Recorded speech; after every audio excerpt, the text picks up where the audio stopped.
Flu vaccine संक्रामक रोगहरू रोक्न भ्याक्सिन लगाउनु सबभन्दा प्रभावकारी तरिका हो। फ्लूको कारणले गम्भीर रूपमा बिरामी पर्ने उच्च जोखिम भएका व्यक्तिहरूमा फ्लू भ्याक्सिन लगाउन सिफारिस गरिएको छ। एनएचएसले प्रत्येक वर्ष शरद ऋतुको सेप्टेम्बर महिनादेखि वा हिउँदको सुरुमा यो भ्याक्सिन सेवा उपलब्ध गराउँछ।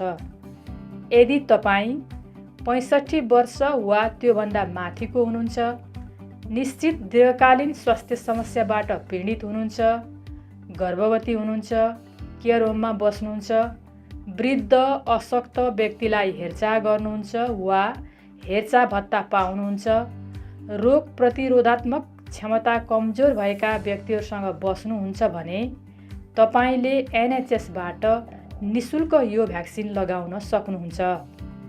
समय अन्तरमा पहिले लगाएको भ्याक्सिनको असर घट्दै जाने हुँदा हरेक साल फ्लू भ्याक्सिन अद्यावधिक गरिन्छ।